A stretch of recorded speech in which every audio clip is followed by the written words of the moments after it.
Tudo bem, galera? Sejam bem-vindos ao canal Dialética do Avesso. Eu sou Rodrigo Cavalcante e hoje estaremos inaugurando uma nova playlist no canal que tem por título Filosofia e Psicanálise. Então, nessa playlist, o título já é autoexplicativo, nós iremos debater temas relacionados à filosofia e à psicanálise. E hoje nós vamos iniciar com, digamos, pai da psicanálise, Sigmund Freud, Freud e o mal-estar na civilização. Esse que é considerado um dos textos mais importantes do Freud e no aspecto da cultura é considerado o texto fundamental. Então, antes de iniciarmos o vídeo, essa conversa geral sobre Freud e o mal-estar na civilização, é importante destacar a perspectiva das traduções que nós iremos utilizar aqui. Nós vamos ter pela primeira vez uma tradução direta do alemão para o português a partir da Companhia das Letras, a tradução do Paulo César de Souza. Essa vai ser a primeira tradução da chamada Obras Completas do Freud, feita diretamente do alemão. Paulo César é um germanista, é um grande tradutor também de Nietzsche, conhecedor da filosofia alemã, de todo o contexto, um contexto sobre literatura alemã. Então, assim, é um excelente tradutor. Tem um livro que foi publicado também, que é As Palavras de Freud, muito bom, que ele faz uma discussão, inclusive sobre a polêmica do conceito de tribe, que é o conceito que ele traduziu por instinto, E, por exemplo, a coleção da Autêntica e outras traduções preferem pulsão, outras preferem impulso, Mas, então, essa tradução do Paulo César traduziu o texto do que ficou mais conhecido como Mal-estar na Civilização. E nós temos hoje uma nova tradução, que é a tradução das chamadas Obras Incompletas do Freud, que é a tradução da Autêntica.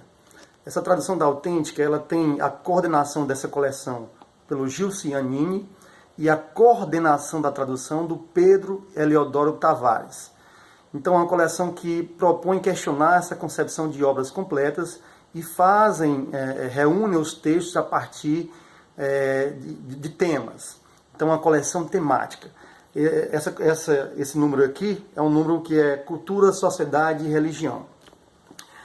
E eles traduziram aqui o mal-estar na cultura e não na civilização. Na minha opinião,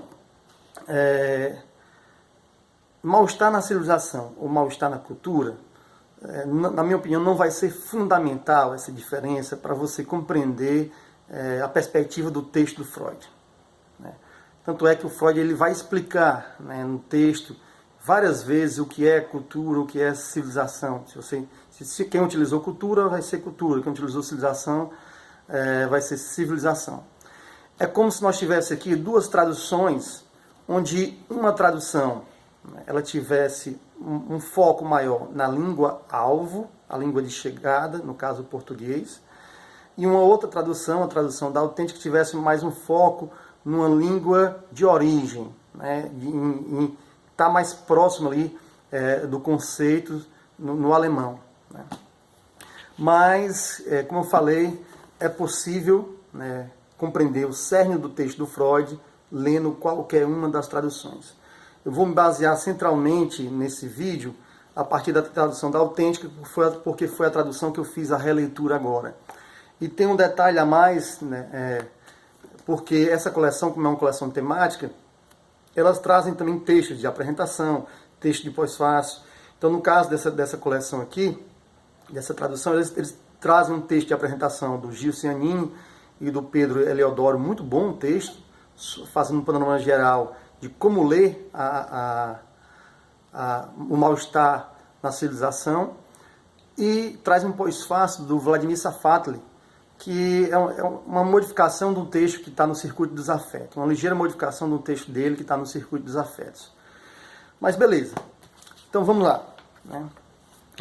O título original da obra não era o mal-estar na civilização. O Freud modificou duas vezes o título. Primeiro ele colocou como título Das Glück in der Kultur, seria a felicidade na cultura, a felicidade na civilização. Depois, ele ainda modificou para das Unglück in der Kultur, ou seja, a infelicidade na civilização. E só depois que ele já tinha mandado o texto para o editor, é que ele substituiu para mal-estar na civilização. E a recepção dessa obra foi tão grande, eu não digo na época que o Freud, assim que o Freud lançou, que o Freud escreveu esse livro em 1929, ele foi publicado em 1930. Não houve uma repercussão nesse texto, aliás, não houve uma repercussão tão grande logo no início que ele lançou esse texto. Mas, se nós pegarmos os títulos que colocam o conceito-chave que está aí no título do Freud, que é o conceito de mal-estar, são inúmeras as obras. Mal-estar na estética, mal-estar na maternidade, mal-estar na modernidade, mal-estar na pós-modernidade. E isso não é uma característica dos títulos em português. Nós temos tanto no inglês, no espanhol, em francês, esse conceito de mal-estar repercutindo nas obras. Então isso dá uma dimensão da importância desse livro. É um livro que teve uma recepção muito, muito vasta e orientou movimentos teóricos no mundo todo, como por exemplo a Escola de Frankfurt. Nós temos várias apropriações desse livro. Por exemplo, esse livro foi fundamental para o Marcuse escrever Eros e Civilização, para o Adorno e Horkheimer escrever na Dialética do Esclarecimento, e uma boa parte da teoria do Adorno também, tem também como base o mal-estar na civilização. Temos uma linha um pouco diferente, para o Zygmunt Bauman, faz o mal-estar na pós-modernidade. Então, nós temos, por exemplo, o seminário 7 do Lacan, a Ética na Psicanálise, que faz uma leitura do mal-estar na civilização. Então, é uma obra de extrema importância para o debate na cultura contemporânea. Então, vamos lá. As duas traduções são boas, é possível compreender, o título, que é título original, Mal-estar na civilização, das Unbehagen in der Kultur, Unbehagen, que foi traduzido aqui como mal-estar. Então eu não vou fazer aqui uma espécie de resenha do livro. O livro é dividido em 8 capítulos. Se eu fosse resenhar o livro aqui, nós teríamos que ter vários encontros, que cada capítulo, Freud vai colocar vários conceitos nos capítulos e vai amarrar alguns conceitos, vai destrinchar ideias, formular teses provisórias, hipóteses. Então, assim, nós não vamos fazer aqui uma resenha, mas vamos falar de alguns aspectos gerais da importância dessa obra, algumas teses que essa obra traz, e a importância, por exemplo, de ler Freud e ler esse texto. Eu me lembro de uma crítica que o Bernard Bourgeois, que é um francês, que ele faz um pós-fácio da Enciclopédia das Ciências Filosóficas, e ele diz mais ou menos que muitos ultrapassaram Hegel sem passar por ele. Então, isso também é feito em Freud. Então, que tipo de ultrapassagem é essa? É mais uma trapassagem, digamos assim, do que uma ultrapassagem. Então, e as reproduções dos lugares comuns em relação ao Freud são enormes, colocando palavras que ele nunca disse, reproduzindo chavões. Então, esse já seria um motivo, ou seja, ir no Freud e ver realmente a força da teoria dele e ver o que ele diz. O livro, ele se fundamenta numa tese muito forte, que, a meu ver, ela é mais válida, ela está cada vez mais válida, cada vez mais comprovada, vamos dizer assim. Que é uma tese que a vida em sociedade, a vida em civilização, ou a vida na cultura, ela é fundada numa espécie de renúncia pulsional, ou melhor, uma espécie de irrealização das nossas pulsões mais básicas, mais primitivas. E o fato de nós não realizarmos essas pulsões nos traz um mal-estar. saldo subjetivo do impedimento de realização dessas pulsões é uma sensação de mal-estar, né? Um mal-estar que se manifesta em diversas formas. Então, essa tese é uma tese forte, né? Ou seja, viver em sociedade traz mal-estar. Viver em sociedade traz mal-estar. É o preço que nós temos que pagar para viver em sociedade. Então, é uma tese muito forte do Freud. Fundamental, é uma tese-chave desse livro, né? Então, no começo do livro, ele começa falando, ele lembra de uma carta de um amigo dele, que é o Romain Rolland, né? E ele tinha mandado um texto para o Romain Rolland, e o Romain Rolland fala que, Freud, você falou, eu concordo das suas análises em relação à questão da religião. Freud faz uma crítica à religião, no texto, acho que se chama Futuro da Ilusão, que acho que está publicado também nessa coleção da Autêntica. E o Romain Rolland fala assim, você falou muito bem, digamos assim, da religião, mas você não falou sobre a fonte da religiosidade, né? Então, assim, religião é uma coisa, religiosidade é outra. Sobre essa fonte da religiosidade, que é uma espécie de sentimento oceânico, um sentimento de estar,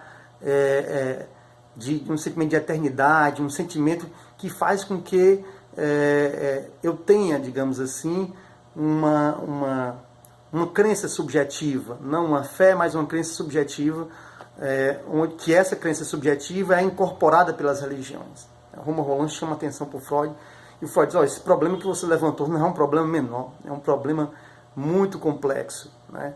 E ele vai tangenciar ali algumas coisas, mas ele não vai tocar no ponto central, né? Especificamente dessas questões sobre a fonte da religiosidade. Mas ele sabe que para isso, né? Então no primeiro capítulo ele vai explicar como é que se dá a formação do eu, né, em relação ao mundo exterior. E como é que se dá, por exemplo, já na infância, já muito cedo, uma separação desse eu e o objeto, e os objetos ou o mundo exterior. Aí ele já mostra que há uma cisão já de início, e a relação entre a cisão nós vamos ver que também vai ser o fruto de diversas patologias, né? Não a cisão em si, mas uma relação de tensão, quando nós formos falar um pouco sobre a questão do eu e do super-eu. Mas o Freud ele já manda, né, uma outra tese dizendo o seguinte, a vida é dura, né? A vida é difícil, né? A vida não é fácil, e para suportá-la é necessário ter medidas paliativas. Então o Freud parte do pressuposto, que na verdade não é um pressuposto, é só que basta observar realmente a vida, né, e você percebe que ela tem uma série de complicações e causa sofrimento aos seres humanos de diversas formas, né? Então o Freud, já partindo disso aí, né, partindo dessa concepção de que a vida não é fácil, a vida é dura, ela traz sofrimentos, e ele fala que existem 3 medidas, ele faz um certo inventário parcial das medidas paliativas para suportar a vida. Eles são 3 medidas paliativas de maneira geral, que nos ajudam a suportar essa vida dura, né, difícil. São as distrações poderosas, essa seria uma primeira medida paliativa. Essas distrações poderosas, elas que nos permitem menosprezar a nossa miséria. Então, assim, ou seja, é como se você esquecesse um pouco da miséria quando você está diante de uma distração poderosa. Essa distração poderosa pode ser diversas coisas, né, que você encontra, desde da ciência, né, que é o exemplo que o Freud coloca, ao fato de você cultivar um jardim e ali começar a fazer uma transferência libidinal e pulsional para aquela atividade, ou pegando aqui, não é uma coisa que o Freud trabalha, né, nessa parte mais pegando no sentido coletivo, né, pensando na relação de pão e circo, né, de como os governantes desde desde Roma, já utilizavam distrações poderosas para fazer realmente o povo esquecer de determinados aspectos sociais ou aspectos também da sua miséria, né? Então, a primeira seria essa. A segunda seriam satisfações substitutivas, né, que amenizam a vida, né? São ilusões em relação à realidade. Essas satisfações substitutivas, lá na frente ele vai dizer que isso é causa sintomática dos neuróticos, né? Mas eu não vou tocar nessa questão. Mas ele cita, por exemplo, como exemplo, um exemplo que ele dá é a questão da obra de arte. E já está aí uma concepção de arte em Freud, né? E as substâncias entorpecentes, que nos tornam insensíveis à vida, insensíveis a ela, né? E ele cita aqui uma nota, né, que o Wilhelm Busch diz a mesma coisa em um nível mais baixo no livro A Piedosa Helena. Ele diz: quem tem preocupações também tem licor.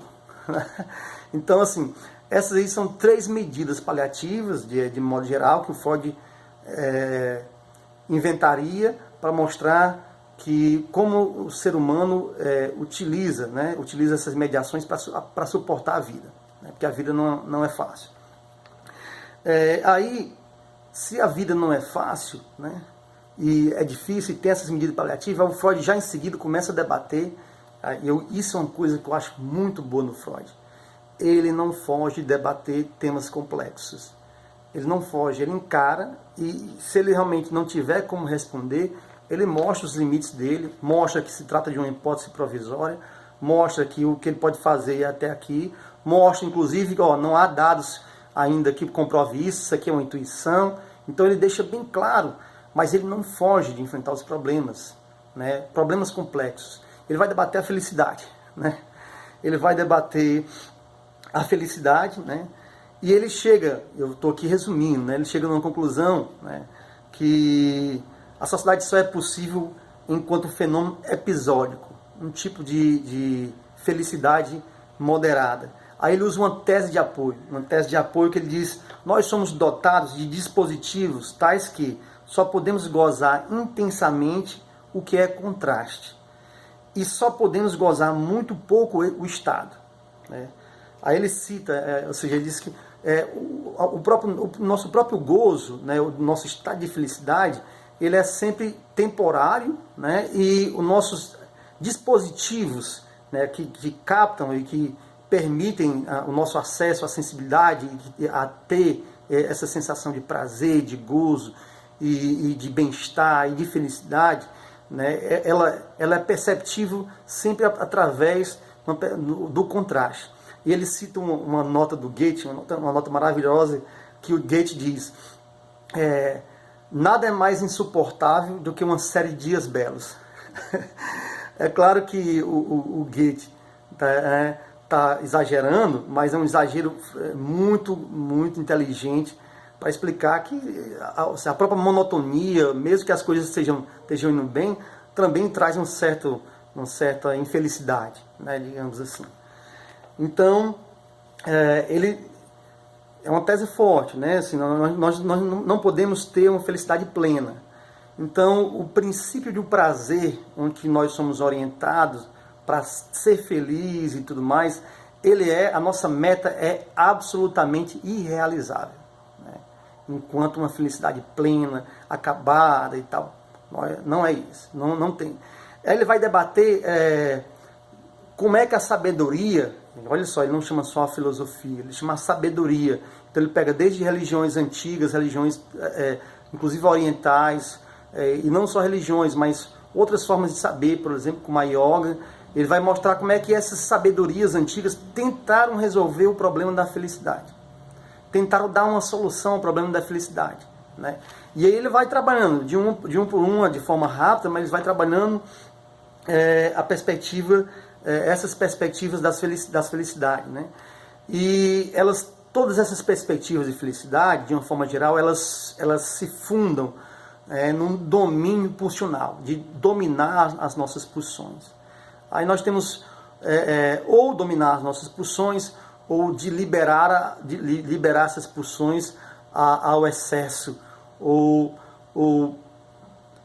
por exemplo, ele vai pegar desde das perspectivas hedonísticas, ou das perspectivas da galera da fuga em substâncias entorpecentes, mas ele vai mostrar que cada forma dessa, umas mais do que outras, não conseguem resolver o problema da felicidade sem um custo, sem um preço, sem uma contrapartida. Resumindo, não há caminho seguro para a felicidade. Não há caminho seguro.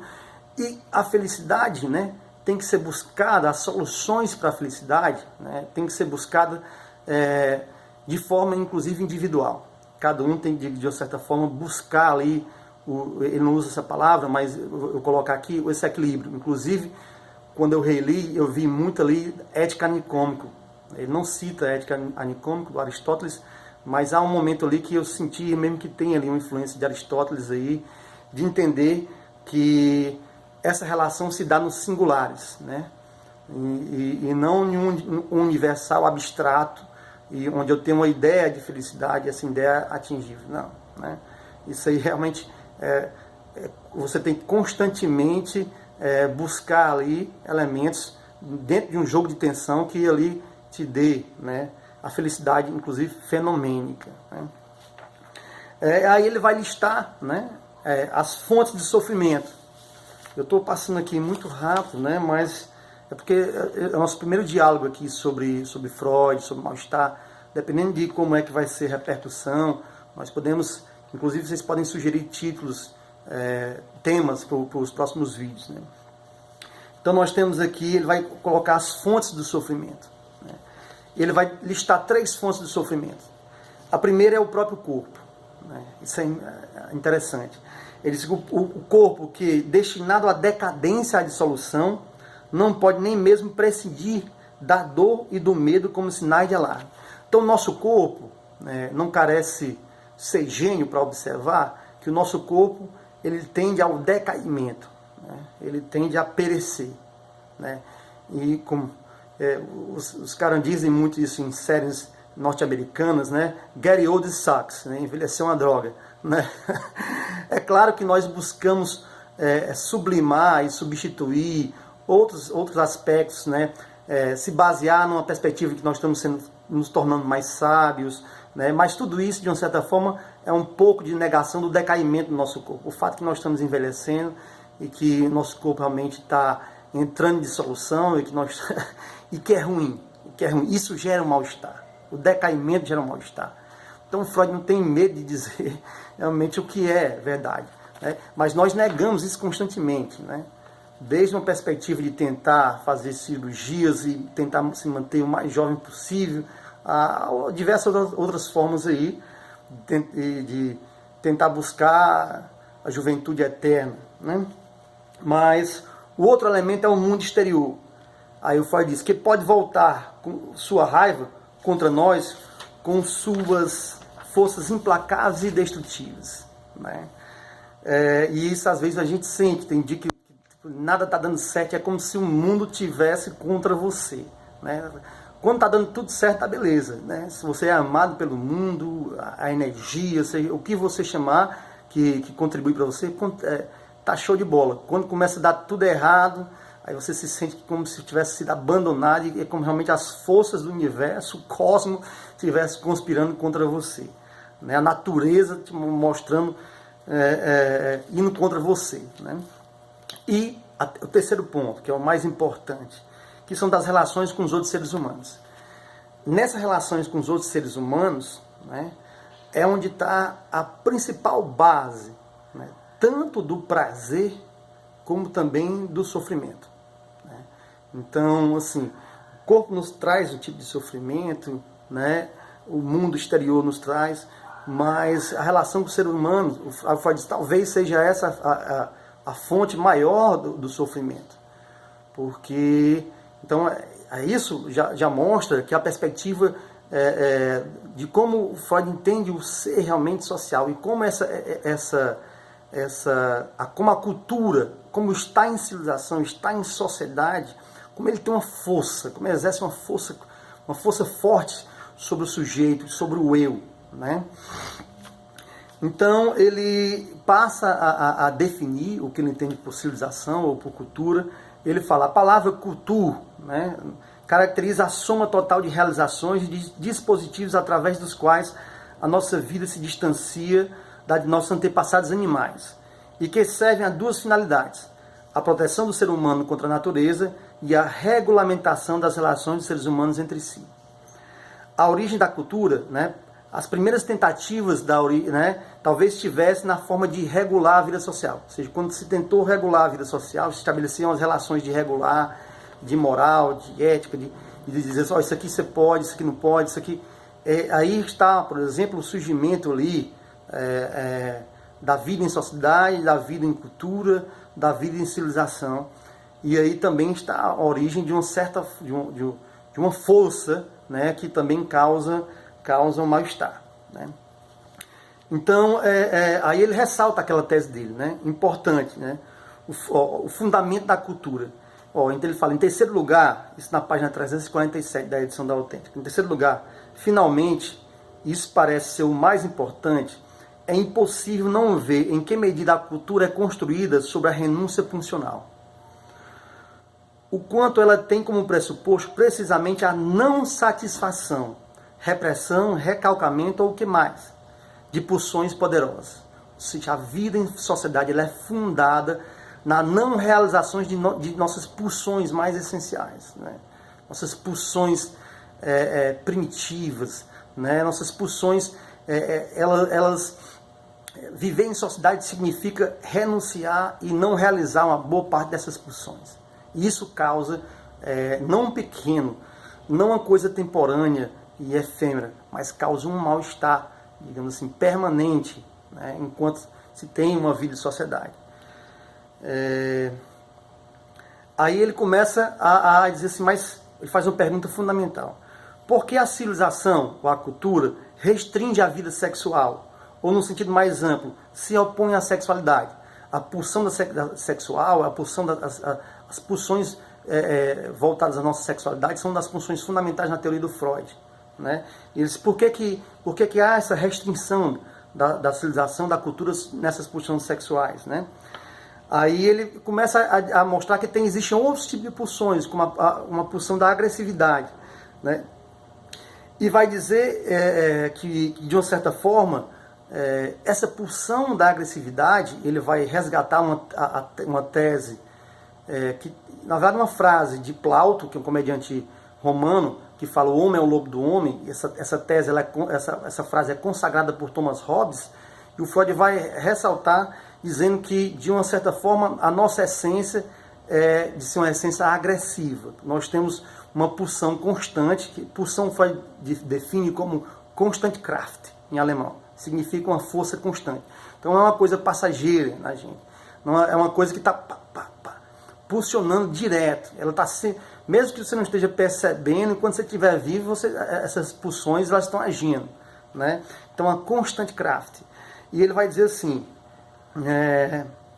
de que meios, nesse caso, por que a civilização restringe essas pulsões, por exemplo, sexuais, né?